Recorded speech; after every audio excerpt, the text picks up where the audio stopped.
Orang tua ini membawa sekarung uang ke bank untuk menyetor uang. Setelah melihat pegawai itu melihat banyak uang receh, wajahnya penuh dengan kebencian. Tunggu sebentar. Dia memiliki terlalu banyak uang receh dan harus membutuhkan waktu berapa lama untuk bisa menghitung semuanya.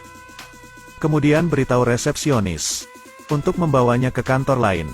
Tapi setelah pergi ke tempat lain, semua orang tidak ada yang mau melayaninya. Tapi laki-laki ini sama sekali tidak membencinya. Sebaliknya, dengan sabar dia membantu merapikan uangnya. Akhirnya ia telah merapikan semua uangnya yang berjumlah 7.000 yuan. Jadi ia memberinya saran jika uangnya disimpan. Bunganya tidak banyak, tetapi jika Tuan menaruhnya di bank, Tuan dapat menghasilkan banyak uang. Melihat pria tua yang kelelahan, ia bahkan memberi jatah makan siangnya pada pria tua ini. Lelaki tua itu segera mengikuti sarannya untuk menyimpan semua uangnya. Tapi lelaki pria tidak pernah berpikir, karena kebaikannya yang tidak disengaja itu dapat membantunya mendatangkan banyak pelanggan. Kami di sini untuk menabung kepada pria baik kemarin. Meskipun mereka semua adalah pemulung, tapi mereka memiliki banyak uang. Akan tetapi mereka masih merendahkan para pemulung itu. Jadi salah satu dari mereka memberitahu manajer selama rapat, Tielu telah mengubah bank menjadi kamp pengungsi. Bahkan baunya tidak enak dan dapat merusak parah citra bank.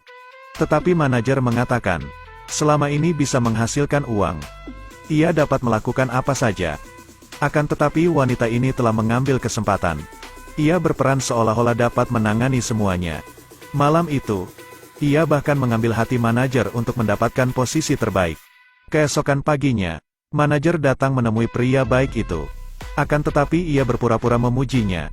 Untuk menurunkan posisinya, ia memberinya posisi kepala lapangan. Sebenarnya dia mengirimnya untuk menjadi penagih hutang. Tielu mengira dia telah dipromosikan, dan terus berterima kasih kepada manajer. Jangan khawatir tentang semuanya. Saya yakin saya tidak akan mengecewakan harapan Anda. Tetapi seperti yang diketahui semua orang, ia baru saja masuk ke dalam jebakannya. Sekarang wanita ini yang menagani orang-orang pemulung. Meskipun bau, ia tetap berusaha melakukan yang terbaik agar mendapatkan posisi terbaik. Tak lama kemudian, Tielu pergi menagih hutang. Ternyata itu sama sekali bukan hal yang baik. Ia dapat menemukan banyak masalah ketika terjun ke lapangan. Ketika Tielu kembali, manajer tidak banyak mendengarkan. Ia hanya ingin melihat hasil tanpa mendengarkan alasannya. Dia bahkan mengkritik Tielu. Sebagai hukuman, gaji bulan ini dipotong. Sekarang ia tidak hanya kehilangan gajinya, bahkan ia tidak akan mendapatkan bonus. Tetapi semua ini belum berakhir. Perusahaan sedang mempersiapkan evaluasi karyawan yang sangat baik baru-baru ini. Saat di jalan ia bertemu dengan wanita licik ini. Meskipun terlihat ramah di luar, tapi busuk di dalam, Tielu masih tidak mengerti apa yang sedang terjadi. Ketika makan siang, rekan-rekannya menasihatinya untuk tetap bertahan. Mereka akan terus mendukungnya. Tak lama rapat pun akhirnya dimulai. Ketika manajer Chow mengumumkan hasil pemungutan suara, wanita itu dinilai sebagai karyawan yang sangat baik. Melihat itu ia tidak bisa mengerti lagi. Manajer mengatakan sebenarnya pekerjaan Tuan Tieu sangat bagus. Tetapi kemampuan menulisnya di bawah rata-rata. Jadi saya meminta dia untuk menggantikannya. Ternyata kinerja lebih baik darinya.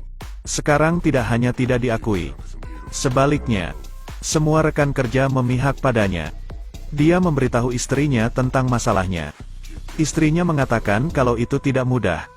Sang istri memberinya saran untuk memberikan hadiah untuk manajer. Jadi mereka membeli barang kelas atas dan membujuk suaminya untuk datang ke rumah manajer. Tetapi tepat di depan rumah manajer, ia melihat wajah rekan wanitanya berjalan keluar dari rumah manajer. Sebelum pergi, manajer memberinya banyak hadiah. Melihat pemandangan ini, Tieu baru ingat bahwa istri manajer sedang dalam perjalanan bisnis bulan ini. Saat ini ia tahu trik yang dilakukan teman kerjanya. Kemudian ia bertanya kepada istrinya, apakah hadiah ini masih pantas baginya? Meskipun begitu, kita harus tetap memberikan hadiahnya. Setelah banyak berdiskusi malam itu, sang istri dengan cepat menemukan cara. Dia ingin membantu suaminya mendapatkan kembali semua yang pantas dia dapatkan. Saat ini wanita itu masih bisa tertawa dan tersenyum. Apakah dia bisa membalikan keadaannya? Tunggu episode selanjutnya.